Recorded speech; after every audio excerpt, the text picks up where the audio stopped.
Hello and welcome to this video where I'm going to show you how to set up OBS for streaming on Twitch. First thing we need to do is we need to download the software which we have in front of us here called Open Broadcast Software or OBS. You can choose the platform that you want to use here. I would recommend that you use one that is a little bit more stable than a beta, but it is completely up to you. For this video we're going to focus on Windows, however I will be doing a Mac specific one in the future also. So choose the option that you want to download here, download it, install it, usual way that you would install any program. But what you also want to do if you're going to use notifications is download the CLR browser plugin. What this allows you to do is incorporate things such as Twitch Alert or Stream Tip into OBS so that you have an on-screen pop-up when someone follows, subscribes, or donates. So download both of these things. The information is in front of you here on what to do, whether you choose the 32-bit or 64-bit of the program, where to install the plugin, and what you need to have updated. Once you have done this, we are going to go into OBS. In OBS, it's a very simple, basic streaming program. It does everything you need to instantly stream on Twitch, as long as you have a Twitch account. You just simply go into your Twitch account, go to your dashboard. In the options here, you have the option Stream Key.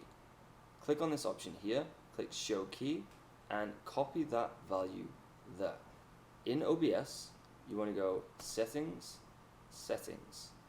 And on the Broadcast Settings, here, you paste your stream key like so. You choose the service from here, which in this case is Twitch, and I have my mode set to live stream. This is because you can also record what you are showing in your game to a file that you could upload to YouTube, for example. For this, we're just focusing on live stream. I have auto reconnect turned on. That's if the stream gets disconnected. It will automatically try reconnect after 10 seconds. We can delay the stream. So the average stream time delay by default is around 15 seconds to Twitch. You can increase this amount here to whatever time you want, such as if you are streaming something like a poker tournament. Often when you see those on TV, they are delayed by 30 minutes so that no one can cheat, for example. You can increase it, however you cannot decrease the stream delay that you see on Twitch. You can choose it to automatically save the stream to file. That just means that as you stream, it will record it to a video file to save on your computer. It will only record it, however, to the same quality that you stream it. So I recommend not having this switched on, as you can set Twitch up to actually save the broadcast on their website, and you can directly send it to YouTube from there. It doesn't really matter because the bitrate is what's important, and the bitrate will most likely be too low to be recording high quality footage. So if you're going to do this route, you might as well do it through Twitch, which will save you a lot of bandwidth than having to take the file to a hard drive that takes up space, as well as then re-upload it somewhere else, such as YouTube. It's automatically done for you, so save yourself some money on hard drive space and internet bandwidth. You can also have it set to keep recording if the live stream stops, so if it does disconnect, the software will still continue to record, which can be a benefit if you want one seamless video. As if it drops out, Twitch will split the video and start it as if it's a new stream. However, in the time that you're probably offline, you're not really going to be doing anything anyway, so you're not really gaining much from there. I have it set so that when I do record stuff, it saves it here to the file on this hard drive. So general is just the language. You have different profiles. I have several here. I have my Twitch gaming stream, which I do not use anymore. That was an older one where I was using just for PC streaming. However, I also now do console capture too, and then my stream is set up a very different way. The Twitch stream game copy is the one that I have with a higher bitrate that is for local recordings only. I do not stream from this.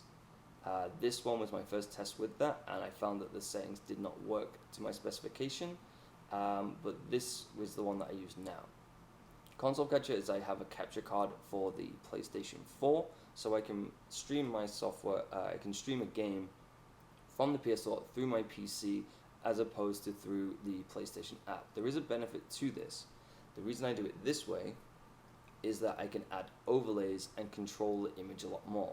So I can turn the feed on and off as I need to. I can add notifications on top. I can resize the window and just have a lot more control over my stream as opposed to through the app, because if you close the game through the PlayStation app, then you end the stream automatically. It's, you have to, but however, it does turn the screen off so you don't show any of your settings, so it's a little bit more secure, if you will. But there's benefits and negatives to both sides. This way I can just go straight from a console stream to a PC stream seamlessly without having to stop my stream and reconfigure everything again. Next we have the video settings. You want to choose your graphics card here. I have the integrated graphics on the CPU, and I have the GTX 660, which is my dedicated 2GB graphics card. I've set my base resolution to 1280 by 720, which is 720p HD. You can set this to full 1080. The reason I do this is it's just a little bit less intensive on the processor, and I've made all my overlays like that as well. I don't really gain anything from this. I could actually set this to 1920 by 1080 and it would be completely fine. It's basically saying this is the source of my video that's going to be sent through the internet. What I then do is use the resolution downscale. What this is it takes this here, this value, which is your resolution, which is HD, and it downscales it to 852 by 480. So it becomes a 480p stream. This may feel like it's not high enough because you're familiar with YouTube content, which is 720p or higher. However, for streaming, it takes a lot of bandwidth, it takes a lot of data.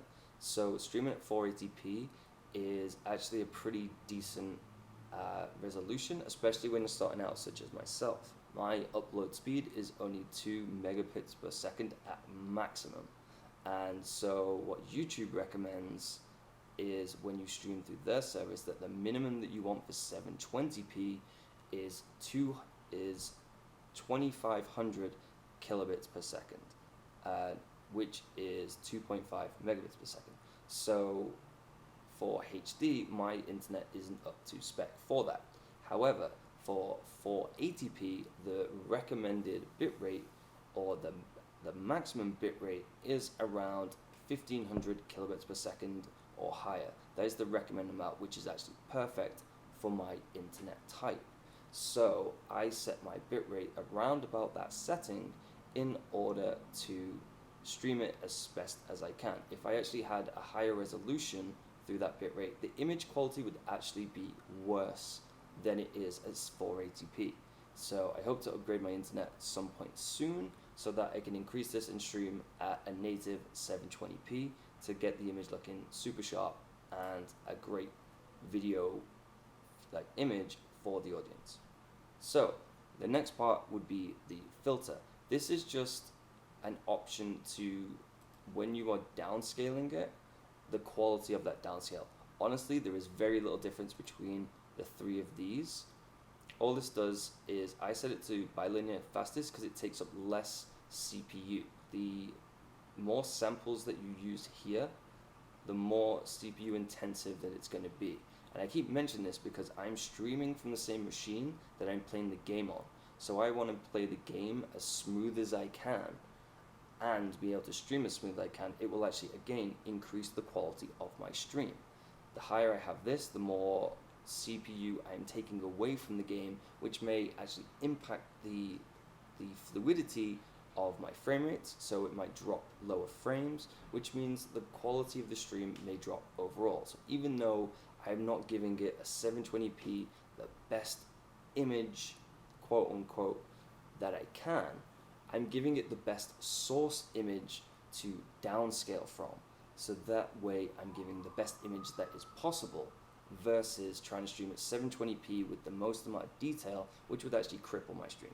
I have the frame rate locked to 30 frames a second. Again, if you want to stream at 60 frames a second, that's double the bandwidth that you're going to need.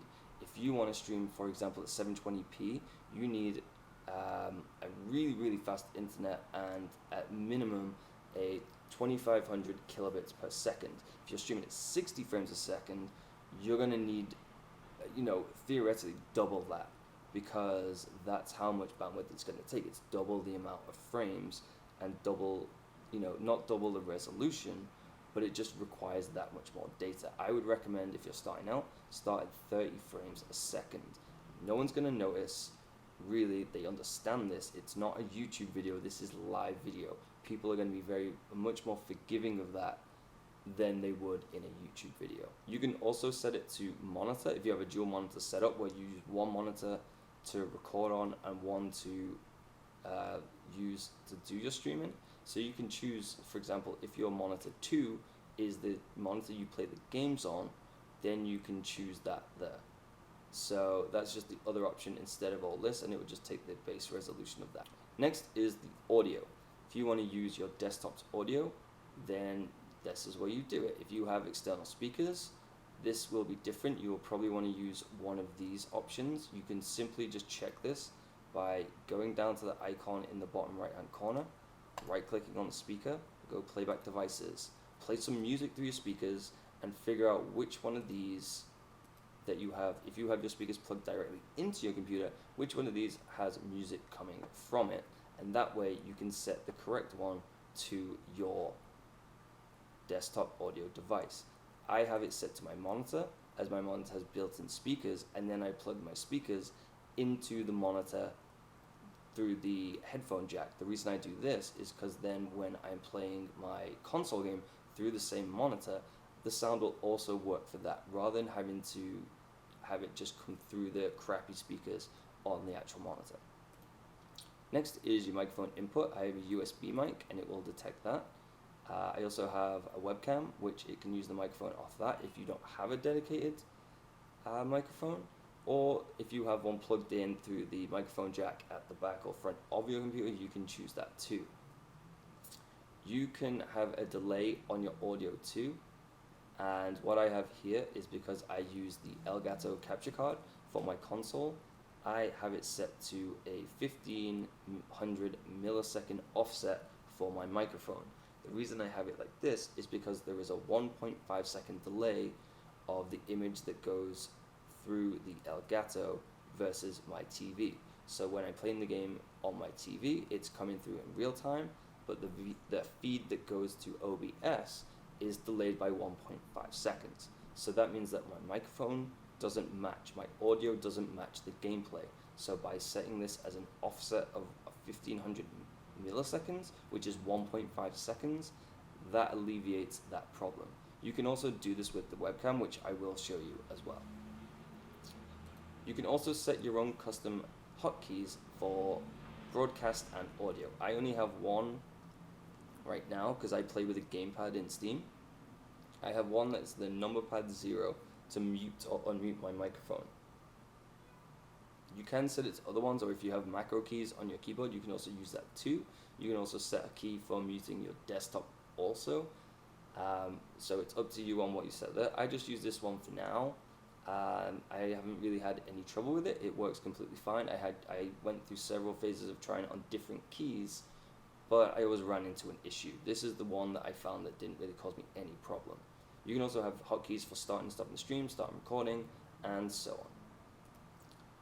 Advanced is basically just a little bit more information if you want absolute control. If you have a i7 that has multi-threading or hyper-threading, I would recommend that you turn this option on, as it will use those virtual cores, because a quad core with hyper-threading means that the computer actually thinks it has 8 cores. So 4 physical, and 4 virtual cores. By doing this, then you spread the workload of streaming across all 8, and therefore give yourself more to work with. I'm not 100% on what a lot of these settings do, so you will have to research them somewhere else, but what I do know is that what the software is essentially doing is taking the video feed and turning it into a H.264 video to send across the internet. This is what this X264 CPU preset is. Next, you can set a global audio sync offset. This is same as the microphone offset I have, but instead of just offsetting the microphone, it offsets all the audio coming through the software.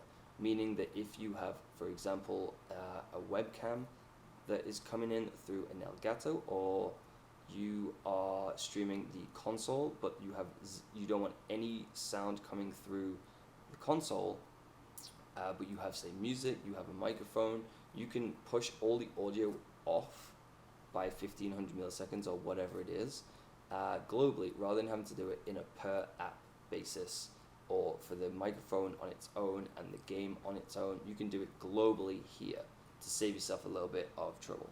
Whenever you make any of these changes, always make sure you click apply, but when you click away, it will generally ask you to do this. I've not made any changes, I only just went through these, so I'll leave that as it is. Lastly, and the most important one, I would say, is the encoding. So encoding, we're using the X264, which is a H264. If you're unfamiliar with that, it's basically what all the videos you see on a Blu-ray or YouTube are. That's like the format they are recorded to. So we're going to use this one because I've had the least trouble with it. If you have an NVIDIA card, you can use that to do it. And what that will basically do is take all the processing and encoding of the video off the CPU and use your graphics card for that. If you have a very beefy graphics card, such as GTX 980 Ti, which has 6 gig, it's a 6 gig card, or even a GTX 980, or if you have a Titan X, which is a 12 gig card, you could probably utilize this very, very well. But however, we're going to stick with this because it's what the processor is most familiar in using. You can use the Intel QuickSync, but again, I had issues with that, so I can't personally recommend that. Next, you want to check this CBR. This is the constant bitrate. So what you can do if you have this unchecked is choose a quality balance of 0 to 8, and think of this as like a percentage. If 10 is 100%, 9 is 90, 8 is 80, and so on. But it doesn't really tell you what the value is. You know, what it tries to do is just compress the video a little bit more, but I prefer using the constant bitrate. Like I said, when you find out your upload speed on something like speedtest.net, it will tell you, for example, in mine, it's 1.9 to 2 megabits per second. And what I've read up on and what I would recommend is you want to set your streaming bitrate. I've seen online people saying about 80%. I would recommend more like 60 to 70. Hence why I'm also not streaming 720p, is you want to give yourself as much headroom as you can, because your internet at different times of the day, unless you have a business line, is going to scale. It's going to go up, it's going to go slightly down, depending on the amount of traffic, depending on the amount of people in your house. You've got to allow for that. And also, if you max out your upload speed, you're going to bottleneck the internet that is coming to your house, even the download speed. Also, if someone's downloading, it's going to drastically affect your upload speed, because of it's a bi-directional way of the internet where it's sending data as well as receiving.